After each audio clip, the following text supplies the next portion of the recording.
সপ্তমীতে আমার দেখা কিছু পুজো আজকে শেয়ার করছি। ওই দিন খুব গরম ছিল, তাই ফার্স্টেই একটা রিফ্রেশিং ড্রিঙ্ক নিয়ে দাঁড়িয়ে পড়েছিলাম সুরুচি সঙ্গের পুজো মণ্ডপে।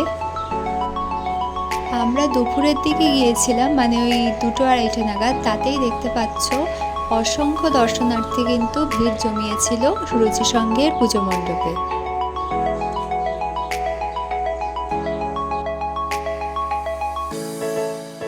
ওদের এই বছরের থিম ছিল আহুতি, এবং আমাদের দেশের যারা স্বাধীনতা সংগ্রামী ছিলেন তাদের বিভিন্ন যে কার্যাবলী সেইগুলোই ওনারা ফুটিয়ে তুলেছিলেন খুব সুন্দরভাবে। মানে যেগুলো আমরা ইতিহাসের পাতায় পড়েছি সেগুলো স্বচক্ষে দেখতে পেয়ে আমার তো ভীষণ ভালো লেগেছিল।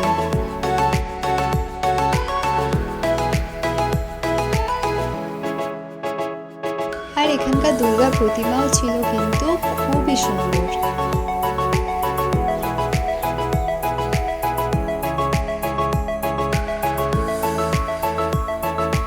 এবার আমরা চলে গিয়েছিলাম চেতলা অগ্রণীতে। আর চেতলা অগ্রণীতে এবারে ওরা 3 কোটি রুদ্রাক্ষ দিয়ে ওদের সমগ্র মণ্ডপটাকে কিন্তু সাজিয়ে তুলেছিল।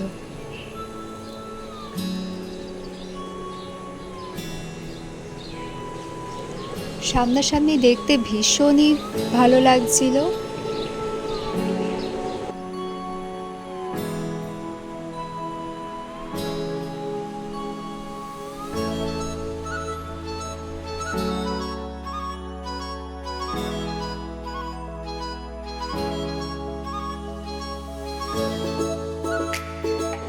ভিড়টাও আশা করি তোমরা দেখতেই পাচ্ছ।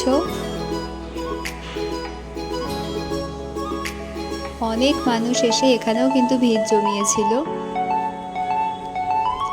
এবার আমরা আস্তে আস্তে প্রবেশ করছি যে মূল মায়ের মণ্ডপ সেখানে।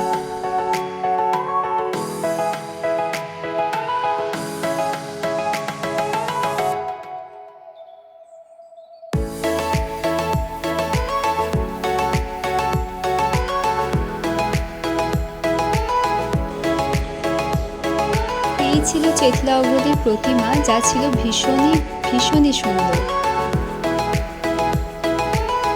এরপর চলে গিয়েছিলাম আমরা আলিপুর সর্বজনীনে, এবং আলিপুর সর্বজনীনে বছর বাঙালির যে প্রিয় পানীয় চা, সেই চাকে কেন্দ্র করেই গোটা মণ্ডপটিকে ফুটিয়ে তোলা হয়েছিল।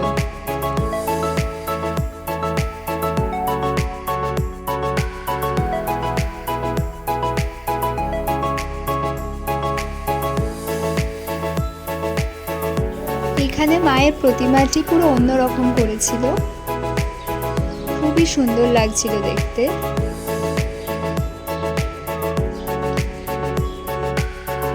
এরপরে আমরা আরেকটি মণ্ডপে চলে গিয়েছিলাম। সেখানে ওরা শান্তিনিকেতনের যে সোনাঝুরি হাট, সেই সোনাঝুরি হাটের আদলে মণ্ডপটিকে সাজিয়ে তুলেছিল, এবং অরিজিনালি কিন্তু ওখানে ওই জিনিসপত্রগুলো ওরা বিক্রিও করছিল।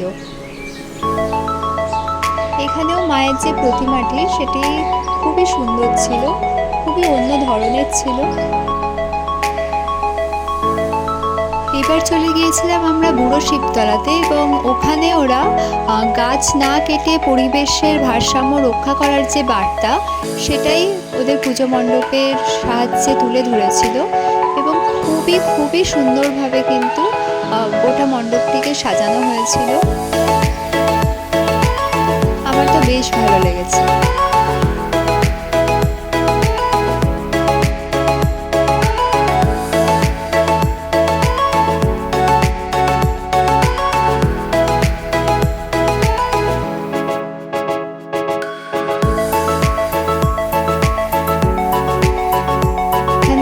প্রতিমাও ছিল ভীষণ মিষ্টি। এই পুজো মণ্ডপটি দেখো, এটি কিন্তু পুরোটাই ফুচকা দিয়ে তৈরি করা হয়েছিল। মানে ওদের যে ঝাড়বাতিটি ছিল সেটিও কিন্তু ফুচকা দিয়েই ওরা করেছিল, এবং মায়ের প্রতিমাও ছিল এখানে খুবই সুন্দর, একচালা ঠাকুর করেছিল। আরও বেশ কয়েকটি প্রতিমা দর্শনের পর আমাদের সপ্তমীর ঠাকুর দেখা এখানেই শেষ করলাম। ভিডিওটা দেখে জানিও কেমন লেগেছে। আবার দেখা হবে অন্য কোনো ভিডিওতে। ভালো থেকো, টাটা।